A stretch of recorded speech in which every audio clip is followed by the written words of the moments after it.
el desarmado de la mesa del estudio. Y por supuesto ya Rodrigo abajo me dijo, lo lograste, ya no hay vuelta atrás.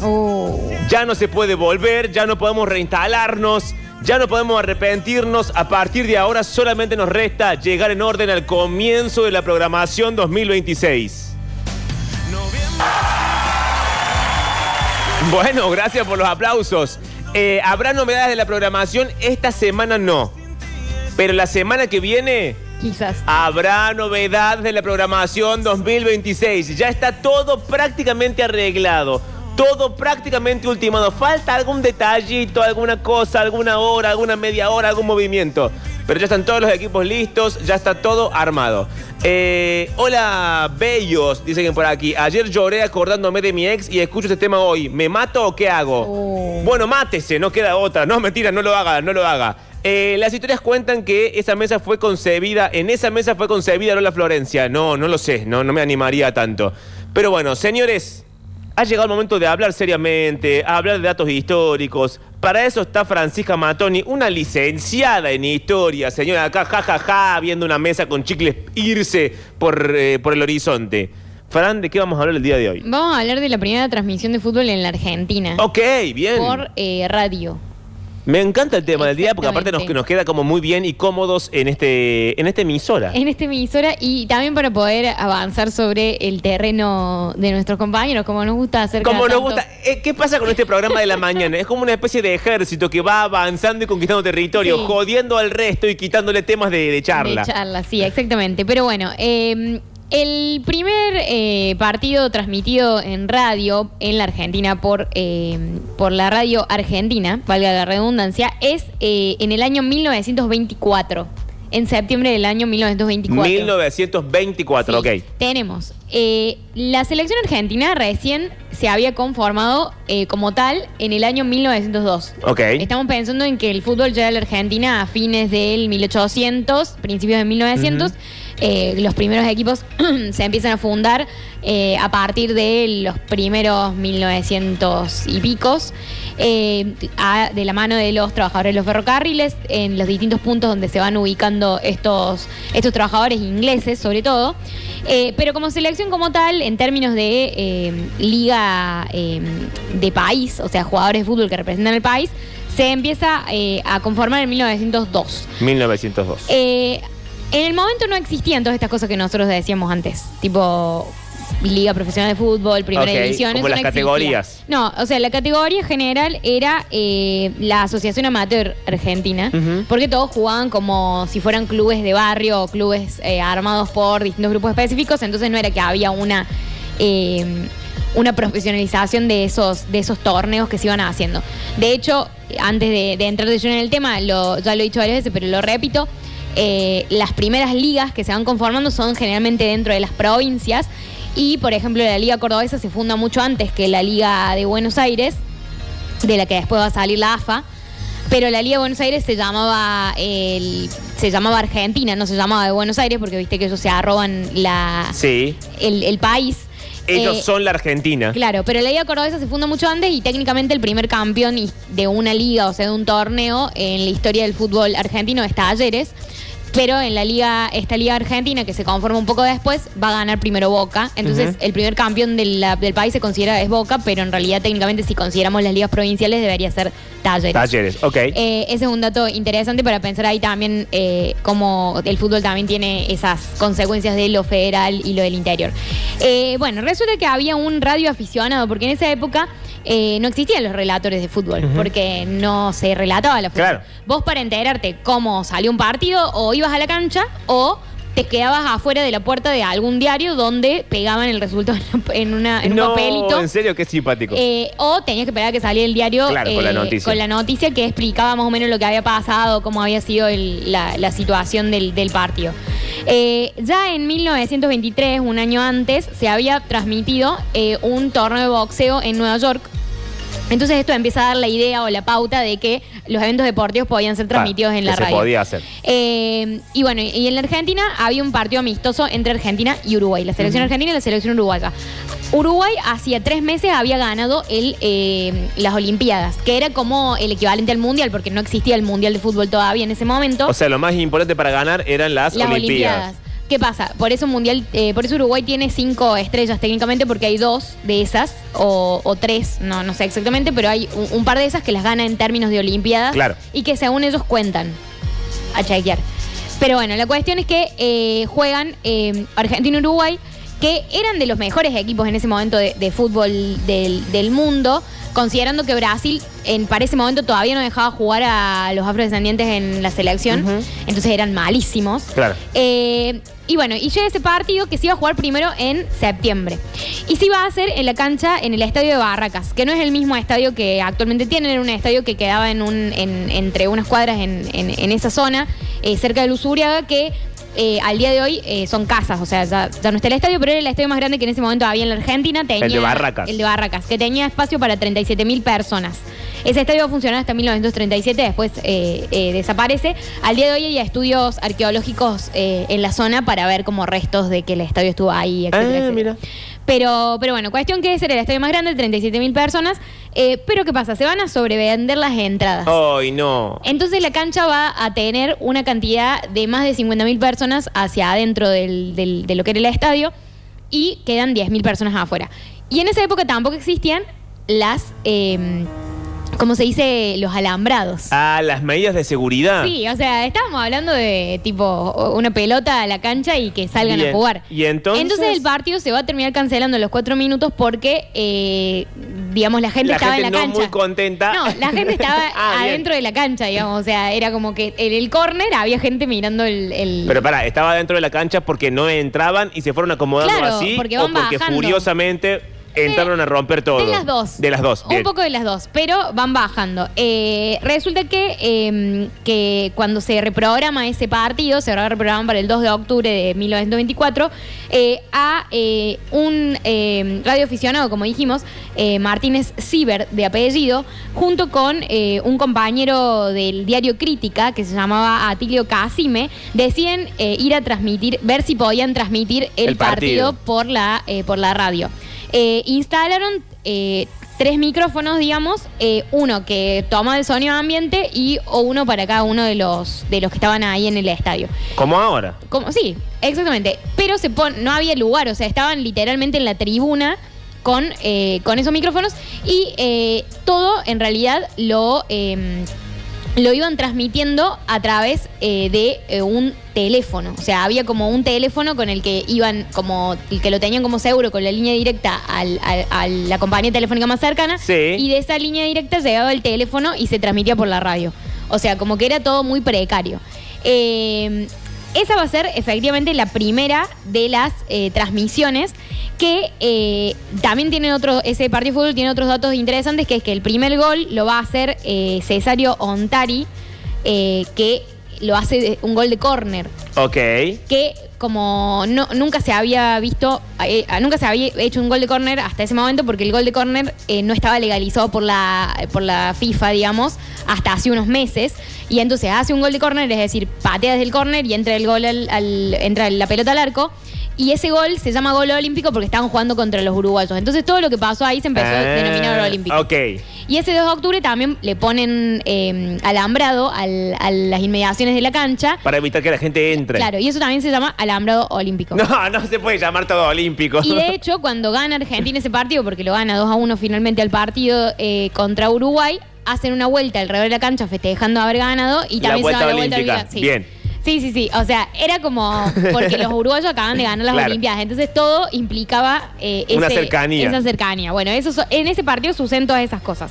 Después va a empezar a mejorar obviamente la transmisión, pero hasta muy, muy adelante en el tiempo seguía siendo algo bastante complejo. Okay. Porque vos necesitabas... O sea, técnicamente complejo. Técnicamente complejo. Vos tenías 3 personas. La persona que estaba en el estadio, que era el que, digamos, relataba el partido, el relator, que generalmente lo hacía a un teléfono. Porque un teléfono de esos que eran como los viejos teléfonos, como una especie de con el pie y la cosa que se descuelga. Claro.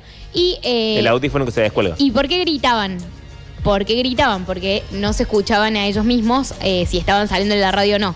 Ah, ya ahí quedó que todos gritan. Sí, y también hay otra cosa que queda ahí, que es el gol largo. Porque vos no sabías si se cortaba la transmisión. Ah, había que decir muchas O para que se entendiera que era un gol. Claro, para que sí. Porque si yo decía gol, quizás esa parte se había cortado, claro, y nadie entendía nada. Si se cortaba y volvía, el que estaba escuchando. Che, bien pensado. Claro, entonces eso también sale de esas cuestiones. Y después había otra figura importante que no era ni el operador que estaba en la radio, que a veces el operador estaba acompañado de un locutor en la radio que ayudaba a tapar los baches cuando se cortaba la señal desde la cancha. El que ahora hace estudios centrales, básicamente. Claro, uno que se llamaba el técnico de línea. ¿Y el técnico de línea qué hacía? El técnico de línea era el encargado de llevar una cable de cobre desde el lugar de telefonía que había más cerca de la cancha, que podía ser cuadras y cuadras y cuadras, y tenía que conectar un cable desde la telefónica central hasta la cancha. Hasta donde estaba. ¿Hasta la cancha? Sí, hasta la cancha. Y pasa por la cancha. ¿Qué pasa? A veces pasaba que de repente estaban relatando el partido y un hincha se tropezaba con el cable. Y lo cortaba, o a propósito, o lo que sea. A propósito lo cortaban, o la humedad también hacía. Bueno, y entonces el técnico de línea, cuando veía que se había cortado la señal, o sea, que el otro estaba sin transmisión, tenía que tirarse al barro, tipo caminar por todos los lugares para ver dónde se había cortado el cable. Y arreglarlo. No, es buenísimo. En el momento. Sería como esa es la tarea de Jisoo. De Jisoo, mira, Jisoo ahora, ay, no puedo ir a Racing sin viáticos, por favor. Claro. Y tenía generalmente un encendedor y una cinta aislante porque tenía que ir y arreglar, digamos, el cable. Qué precario y qué artesanal que era todo. Y a veces hasta a estos técnicos de línea les daba patadas de electricidad. Y claro, porque el cable de cobre. Porque a veces llovía, o sea, vos estabas lloviendo, qué sé yo. Era un tanto peligroso. No, y además a veces vos tenías que salir de la cancha porque a veces vos habías... la telefónica estaba a varias cuadras de la cancha, entonces vos tenías que hacer todo un seguimiento. A todo el recorrido, a ver dónde se había cortado bajo la lluvia. Exactamente. Y después otra de las cosas que se inventa también, no se inventa, pero que en ese momento tenían que hacer los relatores, por ahí el relator estaba en la cancha y se le cortaba el teléfono donde él estaba diciendo lo que estaba pasando. Entonces el locutor que estaba en la radio cumplía la función de hacer de cuenta que no se había cortado la transmisión. Y tenía que decir como, sí, mirá la pelota, tal. Y él no estaba viendo nada. O sea, es como que empezaba a inventar. Y lo peor que te podía pasar era que había un gol y que no lo estabas relatando, pero bueno, volvías al aire y decías... Y bueno, un gol que nos pasó o sea, no lo pudimos ni ver. Igual como no había otro medio que lo hiciera en vivo, como que vos podías hacer cualquier cosa. Sí. Y era muy común en esa época que el operador, cuando el partido se cortaba o lo que sea, metía un tango. En el medio del partido un tango. Hay que volver a hacer eso. Bueno, el operador tenía mucho esa cosa de tener que ver cuando cortaba, poner el tango, subirle el volumen, bajarle el volumen. Como pasa ahora con las tandas. Exactamente. Que era todo para sostener. Pero, de hecho, empieza también una guerra en los medios. ¿Por qué? Porque antes los diarios eran los encargados de dar las noticias de los deportes. Entonces los diarios empiezan toda una campaña en contra de la radio, para seguir teniendo como la prioridad informativa. Claro, porque ellos estaban perdiendo la primicia con las radios. Porque además, eso, o sea, el hecho de que el deporte se empiece a transmitir por la radio es lo que hace que la gente empiece a comprar radios para sus casas. Claro. Porque en esta primera transmisión, en 1994, la gente no tenía radio en su casa. Entonces, ¿cómo lo escucho? Iban a centrales eléctricas y las centrales eléctricas sacaron parlantes a la calle donde la gente escuchaba el partido. Qué bien, qué bonito todo, que suena, qué simpático. Todo como muy de momento, como muy artesanal. Claro. Armado artesanal en el momento. Pero bueno, los diarios lo que van a empezar a decir a partir de esta primera transmisión es que la radio era algo para vagos. Ok. Es decir, que la gente iba a dejar de leer. Siempre el nuevo medio es para vagos, para tontos. Que la gente iba a dejar de leer, que leer le hacía que la gente pensara y que si la gente solo escuchaba, la gente no pensaba, bla, bla, bla, bueno, etcétera, etcétera.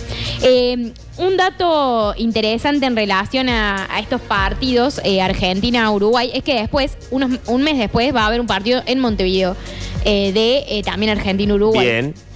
Que ese partido no se va a transmitir porque pensemos que el partido que se transmite acá en Argentina se transmite por una especie de idea, así como, bueno, Como hagamos una eso, prueba. y después empiezan a profesionalizar la transmisión con distintos métodos. Algunas radios tenían locutor, algunas radios tenían un operador que ponía música cuando se cortaba, algunas radios tenían lo de los cables, otras radios simplemente tenían esto es muy chistoso, tenían, como no podían pagar toda la logística de un cable o un teléfono en la cancha, tenían al relator en un bar al lado de la cancha, y ellos tenían un contratado con banderas arriba de las tribunas altas o sea, que bandera blanca significaba que estaban en media cancha, que bandera roja significaba que estaban llegando al arco. Era dificilísimo de hacer. Que bandera, no sé, o sea, como unos trapos de colores y tenían como códigos, y a una que significaba gol. Eso es buenísimo. Y el otro estaba desde un bar, o sea, tipo viendo. Porque aparte, entre bandera y bandera iba inventando, porque no tenés forma de saber quién tiene la pelota ni nada. Claro, y como que ahí en YouTube hay un recorte de un diario donde mostraba como que dividían la cancha en puntos numéricos. Claro. Y entonces el relator iba diciendo como está en tal punto, entonces se ponía... Como la batalla naval. Claro, uno imaginar en qué lugar estaba. Pero bueno, son todos mecanismos que se fueron dando los medios de comunicación como para acercar de alguna manera los partidos de fútbol que no se podían ver a menos que estuvieran en la cancha. Che, y estamos viendo en YouTube, hay un montón de fotos de la época, hay una muy linda en que está la gente al borde de la línea de la cancha, está la policía como diciendo, che, corramos un poquito para atrás, porque está la gente pegada a la cancha. Es buenísima esa foto. Sí, porque la policía a caballo. Eso no existía, digamos. O sea, no existían los... el alambrado, el banco, etcétera. No existía. Era todo así muy, muy precario. Pero bueno, en ese partido del 2 de noviembre en Montevideo hay un dato no menor que me parece muy interesante mencionar, que es que una hinchada de la selección argentina va a Montevideo y a la noche después del partido, nosotros perdimos contra Uruguay después sistemáticamente en esos años. Ok. No es que, o sea, ganamos esa vez. Y nunca más. Pero bueno, esa noche parece que se agarraron en un bar unos uruguayos y unos argentinos, y un argentino, hincha de Boca, le pega un tiro a un uruguayo. Ah, bien, era la época tranquila del país. Sí, bien. Esa era la época. Bueno, era la época de los 30, 20, 30, ahí, bueno, era todos los tiros. Sí, parece que el insulto era, ellos le dijeron, ¿dónde está el equipo olímpico? ¿Dónde está? Y los uruguayos le dijeron algo así, ustedes no saben jugar a nada. Insulto que va, insulto que viene. Alguien sacó una pistola. Y ese señor que era un hincha de Boca, que iba a la cancha de Boca en ese momento, parece que es como uno de los primeros precursores de las barras bravas. No puede ser un precursor. O sea, porque en un momento dijo, chao, yo le pego un tiro, y ahí nació el barrabravismo. Claro, porque él después vuelve Uruguay, o sea, no lo meten preso en Uruguay. Porque huye del país. Huye del Uruguay, Bien. viene a la Argentina, en la Argentina le hace una orden de captura, qué sé yo, pero después intercede como la institución Boca.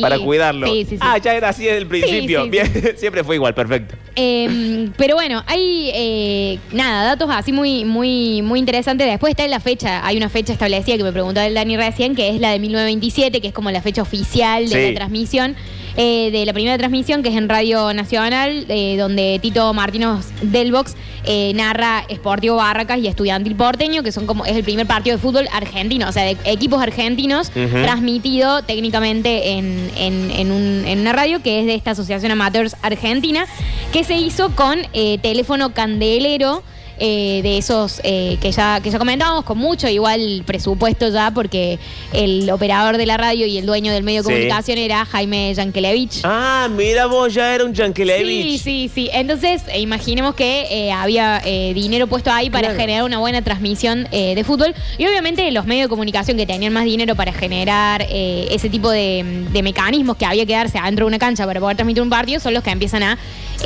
ganar lugar. Y otra cosa que pasa también es que los medios de comunicación escritos, o sea, los diarios, empiezan a comprar a partir de ese momento señales de radio para hacerse sus propios medios. Como ahora los productores de televisión compran streamings. Claro. O sea, como que... La idea del multimedio. Claro, sí. Entonces es como que ellos tenían plata para invertir, dicen es por acá.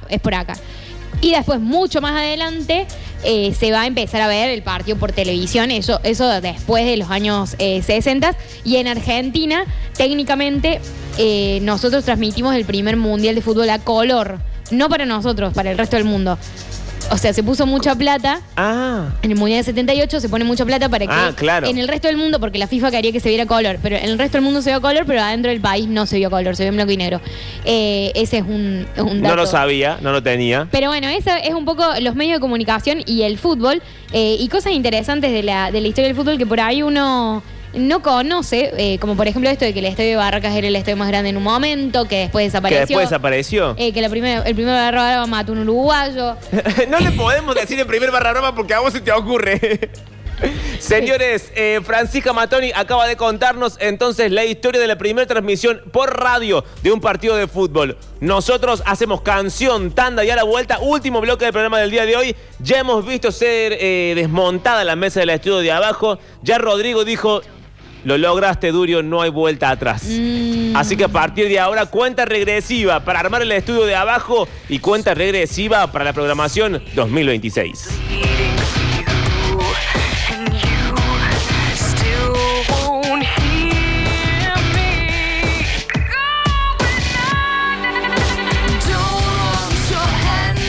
Time I'll save myself. Maybe I'll wake up for once. Not tormented daily, defeated by you. Just when I thought I reached the bottom, I'm dying again. I'm going on.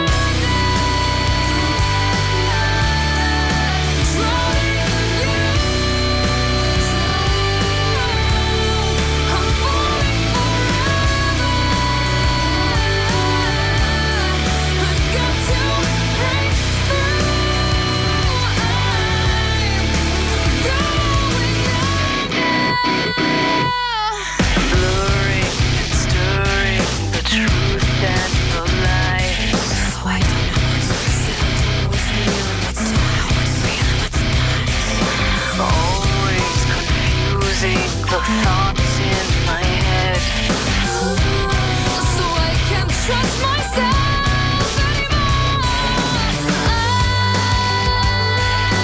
I'm dying again. I'm going on.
Una gorra negra, un short ridículo, camisa, corbata, chaleco, balde y palita.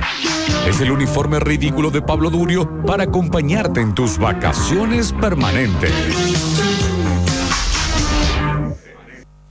Bienvenidos al verano cordobés, naturaleza para hacer lo que querés, estrellas de folclore, rock, cuarteto de deportes y estrellas de verdad. Encontrar nuevos sabores, nuevas playas, nuevos amores. Un verano fácil para todos. Córdoba, disfruta más fácil. Agencia Córdoba Turismo. Gobierno de la provincia de Córdoba. ¿Te vas de vacaciones y no sabes el estado de los frenos de tu auto? Llegate a Frenos Córdoba que te hacemos una revisión general sin costo. Los mejores repuestos del mercado y trabajo garantizado por especialistas. Llama ahora al 3513-635385 y solicita tu turno. Seguinos en Facebook e Instagram. Frenos Córdoba 68. Vení a vernos y viajá tranquilo. Rompiste el borde de la mesa, pero había sed de Brahma. Destapá una Brahma de litro y si la chapita dice sed, te llevas otra gratis. Hay sed de promo. Hay sed de Brahma. Cervecería Maltería Quilmes, AIKG, Avenida del Libertador, 7208, piso 26 Cava. Beber con moderación. Prohibida su venta a menores de 18 años. Para más información, consulte en www.brahma.com.ar. En Perfiles Comechingones tenemos todo para tu obra y tu taller. Ahora, incorporamos oxicorte hasta 200 milímetros y corte plasma hasta 50 milímetros. Además, hierros, caños, herrajes, máquinas, herramientas y automatizaciones. Encontranos en Maestro Vidal 1567. Teléfono 465-1109. Recibimos todas las tarjetas. Perfiles Comechingones. Fuerza en acero. Precisión en cada corte. En Pure Hemp somos únicos en Argentina en producir cáñamo industrial orgánico, Ley 27669. Somos los mayores cosechadores en Latinoamérica. Producimos aceites, harina, yerba y mucho más en calidad premium de nuestro campus a tu hogar. Conocenos, Pure Hemp Argentina. Desde la semilla hasta tu mesa.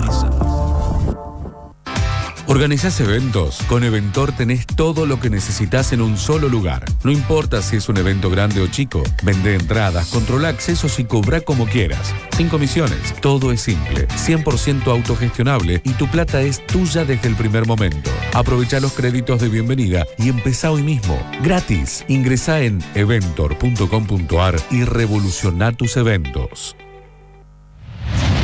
Descubrí el mundo en outlanderviajes.com.ar. Un destino ideal para cada ocasión. Seguinos en @viajesoutlander. Armemos tu viaje soñado. Outlander Viajes. Tu experiencia inolvidable al mejor precio. Encontranos también en el subsuelo de la nueva terminal de Córdoba. Y si querés, nos escribís por WhatsApp al 3512 18 54 86.